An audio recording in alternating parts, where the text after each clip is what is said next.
Malar en liberté, avec aujourd'hui notre grand invité, Reza Pahlavi, fils de Feu le Shah d'Iran, opposant numéro 1 aux ayatollahs. Nous allons nous entretenir avec lui dans quelques instants, mais tout d'abord, son portrait par Romain Le Petit. Si son pays était encore une monarchie, il serait l'actuel occupant du trône d'Iran. Fils aîné de Mohammad Reza Pahlavi, le dernier Shah, Reza Pahlavi naît à Téhéran en 1960. Après une éducation reçue dans les rangs de l'école impériale, très tôt, il prend son envol et reçoit une formation de pilote d'avion de chasse. À 18 ans, il part aux États-Unis pour suivre ses études à la très réputée Reese Air Force Base dans l'État du Texas. C'est donc depuis l'Amérique qu'il vit la révolution qui secoue son pays et fatalement son monarque de père. En 1979, il rejoint ses parents justement, forcés à l'exil successivement au Maroc, aux Bahamas et au Mexique. Lorsque son père décède en 1980 en Égypte, Reza Pahlavi s'autoproclame Shah d'Iran au nom de l'ancienne constitution de 1906. C'est en décembre 2011 qu'il marque un grand coup sur la scène internationale. À New York, il demande au Conseil de sécurité des Nations Unies de déférer devant la justice internationale le guide suprême de la révolution iranienne, Ali Khamenei, pour être jugé pour crimes contre l'humanité. Aujourd'hui, Reza Pahlavi vit toujours en exil aux États-Unis, alors qu'en Iran, son nom est souvent scandé dans les manifestations d'opposition au régime en place. Où qu'il soit, Reza Pahlavi active ses réseaux. Il se déplace régulièrement en Europe, à Paris, Berlin, Londres, Amsterdam ou à Rome. Il y rencontre les opposants au régime des ayatollahs, qui pourtant étaient parfois opposés à son père, mais aussi la presse étrangère qui se fait l'écho de son combat pour renverser le pouvoir en place. Peu importe les divergences politiques, l'important c'est qu'on se retrouve aujourd'hui tous dans la même galère, si j'ose dire. Nous avons un élément de menace commune. Nous avons tous à faire face à un ennemi commun qui s'appelle le régime islamique qui aujourd'hui règne dans notre pays. Aux États-Unis, il entretient ses relations avec la grande diaspora iranienne et diffuse des messages télévisés aux 3 500 000 Iraniens du continent nord-américain. Il a été plusieurs fois reçu au Congrès américain, lequel souhaite le questionner sur sa vision de l'Iran, ses ambitions et ses positions. Le 28 septembre dernier, il lève justement le voile sur ses intentions. Il publie sur son compte Instagram, fort d'1 700 000 abonnés, un discours solennel d'une quinzaine de minutes, un appel à la révolte. مسیر پیروزی مشخص است. اعتصابات و اعتراضات و نافرمانی‌های مدنی را در نقاط مختلف کشور به هم پیوند بزنیم. حلقه‌های کوچک اعتراض را شکل دهیم و نافرمانی مدنی را در هر شکلش تبلیغ کنیم. Le prince héritier d'Iran, Reza Pahlavi, est l'invité de Malar en liberté. Votre Altesse, bienvenue à nouveau à Malar en liberté sur i24 News. Très récemment, vous avez adressé un discours au peuple iranien, au nom de parler, auquel vous avez proposé un nouveau contrat pour un futur bien différent de la situation actuelle à laquelle il est confronté. Ma première question sera la suivante. Vous dites à vos compatriotes, je vous cite, la seule alternative acceptable est la domination du peuple iranien sans retour à la tyrannie et au monopole du pouvoir par un individu ou par un groupe. Pensez-vous que cela est possible après 41 ans d'ayatollarchie? Tout d'abord, Christian, bonjour et je vous remercie de m'avoir invité dans votre nouveau programme. Justement, c'est parce qu'il y a eu 41 ans de répression et de violation des droits de l'homme dans mon pays que les Iraniens aujourd'hui savent qu'est-ce qu'ils ne veulent plus et par conséquent ce qu'ils veulent. Et ça ne peut être que la souveraineté de la nation et la volonté du peuple. Et cela dit, l'importance c'est dans la transition envers des institutions démocratiques qui sont la base de tous nos efforts contre cette théocratie, sans quoi on n'arrivera jamais à obtenir notre droit en tant qu'une nation et la demande et l'entente du peuple de leur gouvernement par rapport à ce qu'il y a aujourd'hui. C'est cette compréhension qui, je vois surtout dans la jeunesse actuelle iranienne, se manifester très clairement, que je n'ai aucun doute non seulement cela est possible, mais ça peut arriver extrêmement rapidement, dès qu'on aura dépassé ce régime qui est en direction de chute libre. Alors vous appelez l'armée et le peuple à la désobéissance civile sous toutes ses formes et à travers tout le pays. Est-ce que vous pensez réellement être entendu et suivi après les nombreux massacres perpétrés par le régime contre vos compatriotes qui n'ont peut-être plus aujourd'hui la force, la résistance pour sortir dans la rue contre ce régime terroriste? Vous savez, à l'époque de la guerre Iran-Irak, l'armée iranienne a bien su se comporter en défendant notre nation et n'ont jamais fait partie d'un instrument de répression contre la population. En revanche, avec les gardiens révolutionnaires, il faut dire qu'il y a une hantise vis-à-vis de cette organisation de la part du peuple, mais la majorité de ces éléments non seulement ne profitent pas, comme leurs commandants qui, au haut du sommet, s'enrichissent contre l'intérêt de la nation, mais qui veulent aujourd'hui sortir de cette situation. Et en fait, ils ne peuvent plus faire partie d'un navire qui est en train de couler. C'est pourquoi je reçois de plus en plus des indications et des messages, que ce soit des militaires ou par exemple des gardiens révolutionnaires, et qui veulent se rejoindre au peuple et qui veulent faire partie d'un autre avenir et non plus défendre ce régime qui ne peut plus être justifié d'une manière ou d'une autre. Ce qui veut dire, au fait, que pour arriver à un but de traverser au-delà de ce régime, en évitant la violence, en grande partie, ce sont justement ces mêmes éléments militaires ou paramilitaires qui peuvent être le bouclier de protection pour la nation vis-à-vis d'un régime répressif qui sera à ce moment limité et au moins on aura minimisé les dégâts en ce qui veut dire la perte de vie humaine dans un processus de changement politique. Alors dans votre discours, vous dites « Je ne veux pas voir mon pays vendu à des puissances étrangères ». Je rappelle quand même que votre père a été trahi par l'Occident, par les États-Unis, par la France, par Jimmy Carter, Valéry Giscard d'Estaing, les anciens présidents américains et français, qui ont joué la carte de Khomeini. Qu'est-ce qui vous fait penser qu'un nouvel Iran ne sera pas la convoitise des États-Unis, de la Chine et de la Russie, qui viennent de signer justement un pacte politique et militaire pour 25 ans? Une fortification correcte des institutions et d'un système politique ne peut que rendre une nation beaucoup plus forte et ferme dans le contexte de son indépendance et de sa souveraineté.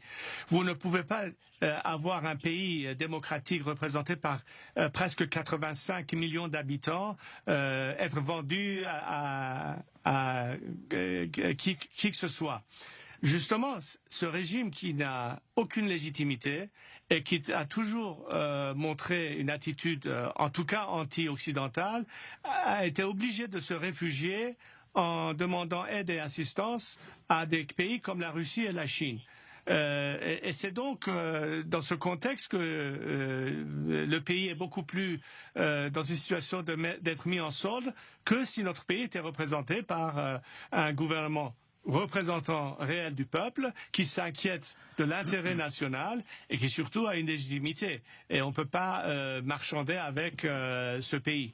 Donc cette garantie de souveraineté et de ne pas être vendu dépend tout à fait d'un régime qui représente le pays et qui a toute légitimité, qui est en contraste direct avec la situation actuelle. Alors Votre Altesse, vous vivez en exil aux États-Unis et puis dans un peu plus de 2 semaines, les Américains vont se rendre aux urnes pour élire leur président. Qu'est-ce que vous attendez concrètement de ce pays? On voit bien l'atmosphère pour l'instant, c'est pathétique, c'est délétère. Qu'est-ce que vous attendez de cela? Ma position en ce qui concerne la politique américaine, surtout sa politique étrangère, a toujours été d'espérer et de demander aux représentants aussi bien républicains que démocrates d'avoir une attitude bipartisane, comme il l'appelle ici, vis-à-vis de mon pays. Et donc, dans ce cas, peu importe qui aboutit à la Maison-Blanche en 2021, l'important c'est que cette personne soit du côté du peuple et qui comprenne ce qui se passe en Iran et la demande et l'attente de mes compatriotes, plutôt que de vouloir marchander avec un régime qui tient que par un fil et qui est au bord du précipice. Joe Biden, le candidat démocrate, disait récemment de la politique de Donald Trump vis-à-vis de l'Iran, je le cite, « Il y a peut-être une façon plus intelligente de lutter contre la politique de déstabilisation du Moyen-Orient par l'Iran et de parler aussi de diplomatie. » Mais est-ce que vous pensez réellement que c'est sérieux de penser que Khamenei et les gardiens de la révolution comprennent le mot diplomatie? Ce qu'ils comprennent, c'est une bouée de sauvetage qui, encore une fois, est lancée envers eux pour qu'ils puissent se tenir au pouvoir encore un peu plus longtemps. Et ce jeu est un jeu qui a toujours été fait par le régime, mais auquel on ne peut pas faire confiance. Ce que je veux dire par là, c'est que insister à maintenir un régime en place qui ne tient plus, plutôt que dans la direction d'une demande et d'une attente d'une nation qui réclame sa liberté, sa souveraineté, c'est d'être au fait dans le lit avec l'ennemi et non pas du côté du peuple. Et un jour où le pays sera libéré, on se rappellera de la position de ces gouvernements et où ils se tenaient vis-à-vis du peuple plutôt que du régime. Je voudrais revenir au nucléaire iranien, parce qu'après les récentes destructions de parties de centrales nucléaires et d'entrepôts qui abritent des missiles à tête nucléaire par des cyberattaques israéliennes et des éléments opposants de l'intérieur, est-ce que vous pensez réellement que le programme nucléaire sera retardé et présentera encore une menace pour Israël et la région? Il ne faut pas rester figé sur uniquement le programme nucléaire, il faut voir au-delà de ça. Le vrai problème, c'est le régime et sa composition et sa nature.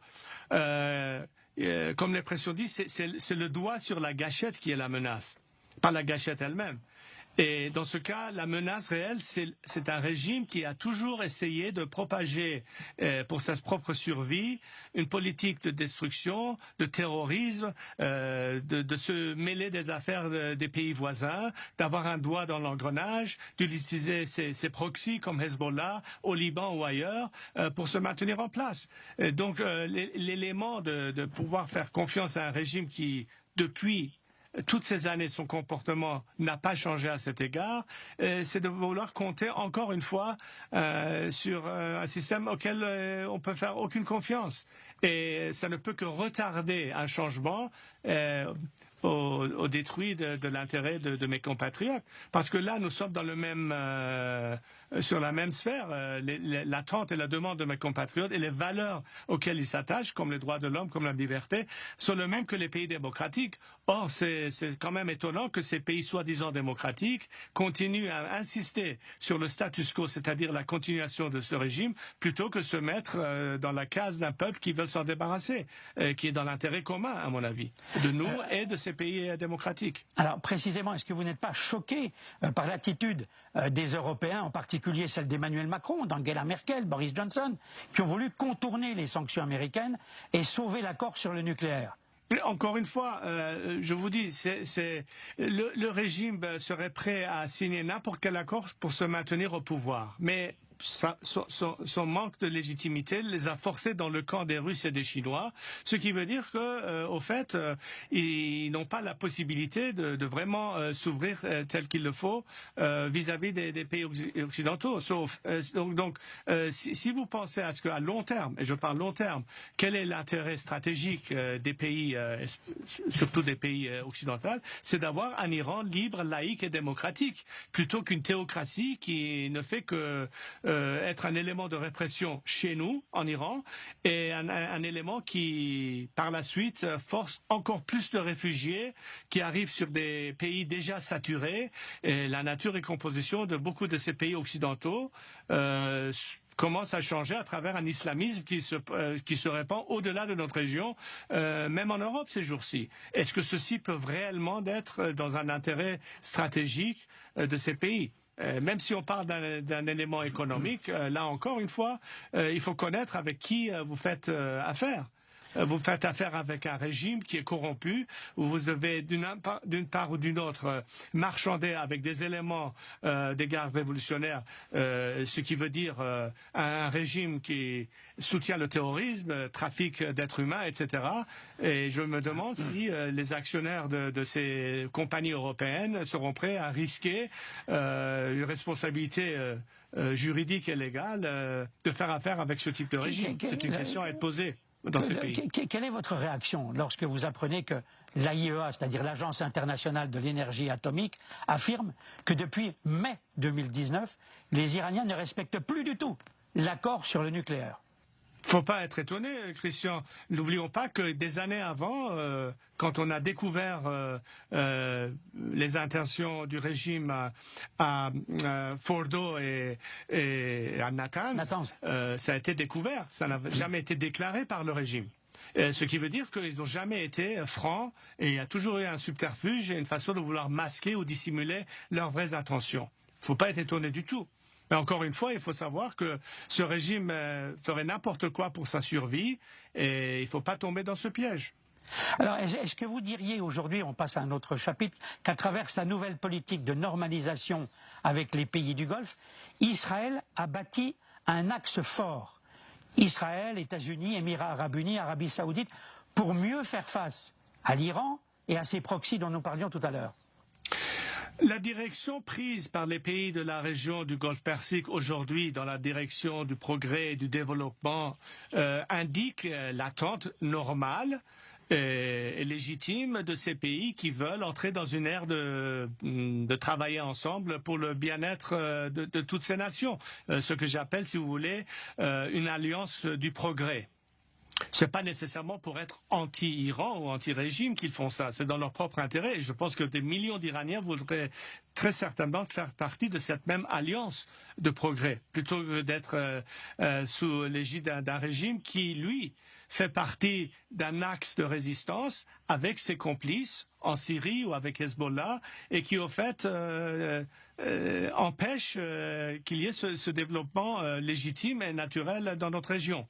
Et au fait, si vous parlez d'être en conflit, bien sûr, cette alliance de progrès est en conflit avec un axe de résistance représenté par le régime et ses proxys.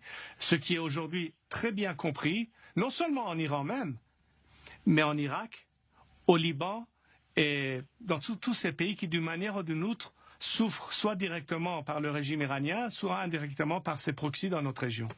Mais est-ce que vous n'avez pas le sentiment, ça c'est une question subsidiaire, est-ce que vous n'avez pas le sentiment que vu les développements de la situation sur le terrain aujourd'hui, on va de plus en plus vers un risque d'affrontement entre ces deux axes, celui dont je viens de vous parler, et puis l'axe qui est l'autre, c'est-à-dire l'Iran, la Turquie et les proxys du Hezbollah, du Hamas, du djihad islamique?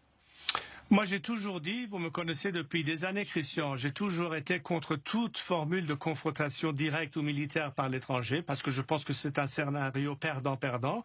Par contre, je dois vous dire que la meilleure armée en place en Iran, c'est les peuples iraniens lui-même, qui aujourd'hui sont dans les rues, qui demandent un soutien, et la meilleure façon d'arriver à mettre fin à ce problème, c'est d'aider les Iraniens à se débarrasser de ce régime, et de permettre à ce qu'il y ait un dénouement de la situation en supprimant un régime qui a toujours été antagoniste et permettre à ce qu'il y ait un régime représentant d'un peuple dans une formule laïque et démocratique pour mettre fin à tous les problèmes et en même temps amener tout de suite un élément qui change la donne complètement dans notre région et au-delà de notre région.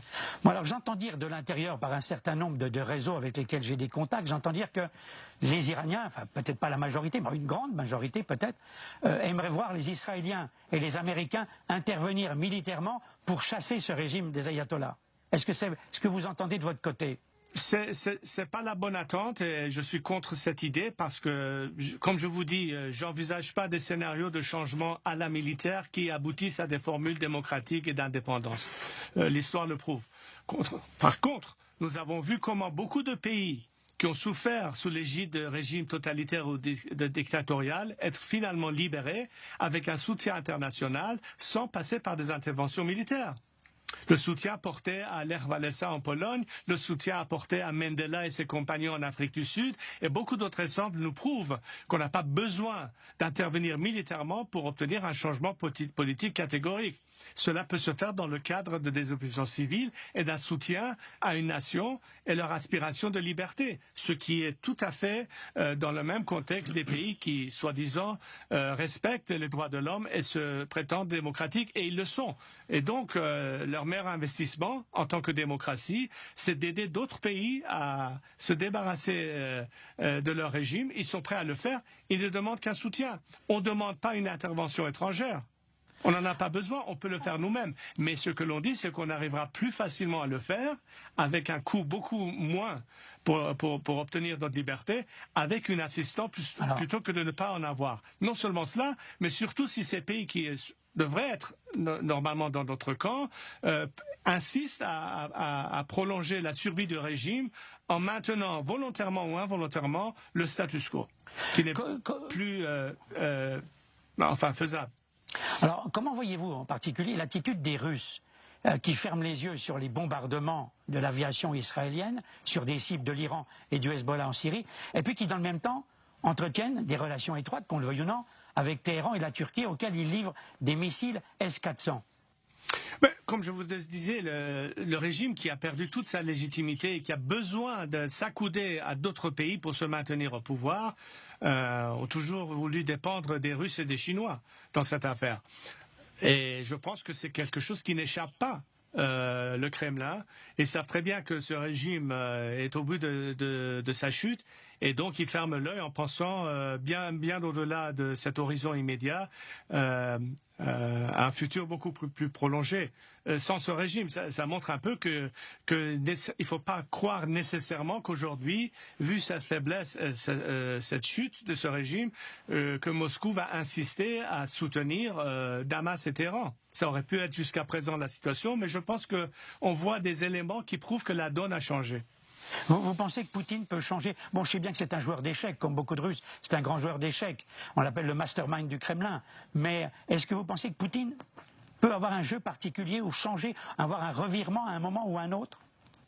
Je ne vois pas comment la Russie n'aurait pas à long terme un intérêt civilisationnel d'être allié avec l'Occident, plutôt que d'avoir à traiter avec des éléments radicaux religieux dans notre région. Je ne vois pas la logique. Alors, on va parler de quelqu'un d'autre, un personnage qui défie la chronique aujourd'hui, qui défraie la chronique, pardon. Quel jugement vous portez sur l'attitude du président turc Erdogan, qui met au défi précisément la Russie, en Syrie, en Libye, dans le Caucase, on le voit, ainsi que les États-Unis au sein de l'OTAN, dont la Turquie est membre, et qui est un cadeau empoisonné, j'ai envie de dire. À l'époque, au milieu du XXe siècle, où mon grand-père a établi des relations extrêmement étroites et bonnes avec Atatürk en Turquie, dans une direction de modernité et de laïcité, nos pays étaient dans une direction de développement. Malheureusement, depuis la révolution en Iran, on a vu un renversement de cette direction de modernité et de laïcité dans une direction de théocratie religieuse, ce qui est moins perçu. C'est un reversement de cette situation en Turquie, ce qui devrait être inquiétant pour notre région quand nous voyons que c'est plutôt un soutien envers des groupes comme les frères musulmans ou le Hamas, plutôt que justement, quand on parle de cette alliance de progrès, de développement qui se passe dans le reste de notre région. Qu'est-ce que vous pensez du président français Emmanuel Macron, qui aujourd'hui négocie ouvertement, ou tente de négocier ouvertement avec le Hezbollah au Liban? Est-ce bien sérieux? Ça revient au même problème. Si le fond du problème dans notre région, c'est à cause du régime iranien, et l'un des proxys du régime iranien, c'est le Hezbollah au Liban ou dans d'autres endroits, c'est du moment où l'ordre est donné par Khomeini au Liban. Comment voulez-vous qu'une situation de dénouement puisse se passer dans ce pays? Du moment où le régime iranien à Téhéran n'existe plus, toute la donne va changer. Il n'y aura pas une politique d'intervention dans les affaires des voisins. C'est une politique qui appelle à la paix et à la stabilité et une coopération régionale avec tous les pays immédiats et au-delà, plutôt que d'insister à soutenir le terrorisme, à pousser un projet nucléaire dangereux et toutes choses qui, au fait, font partie de la menace qui existe dans notre région depuis que ce régime est en place. Encore une fois, il faut poser cette question, non seulement au président Macron, mais aux autres dirigeants et décideurs occidentaux. Voyez-vous pas ce qui se passe en Iran? Voyez-vous pas les rues d'Iran? Voyez-vous pas des millions d'Iraniens qui réclament à être entendus, écoutés et surtout soutenus?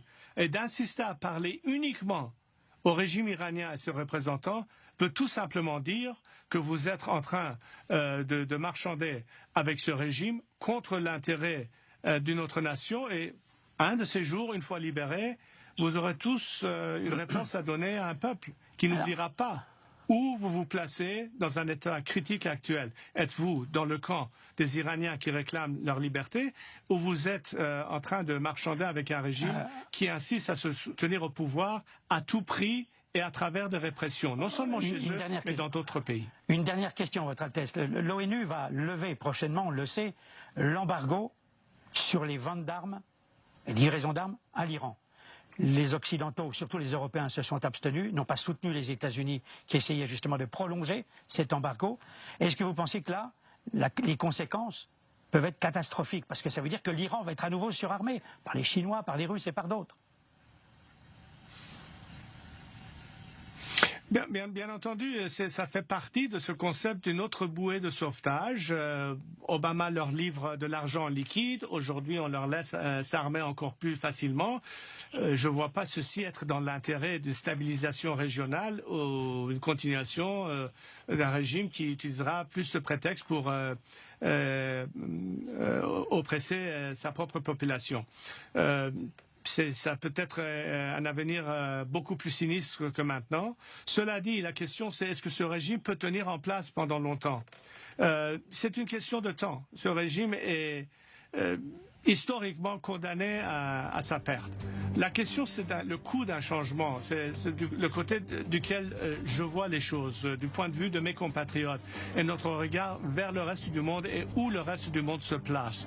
Et du moment où vous donnez plus d'équipements et vous donnez plus de possibilités à un régime d'utiliser ceci dans une mauvaise direction, vous ne faites qu'aider le joaillier et non pas le prisonnier. Est-ce que c'est une politique logique? Un jour, la conscience devra donner cette réponse en ce qui se passera. C'est sur cette question, Votre Altesse, qu'on va s'arrêter aujourd'hui, qu'on va arrêter notre conversation. Merci d'être venu sur les réseaux anglais et français de i24 News. Mallard at large, Mallard en liberté. Vous êtes le bienvenu à tout moment avec les développements possibles de la situation au Moyen-Orient, ce qui est fort probable dans les semaines ou dans les mois qui viennent.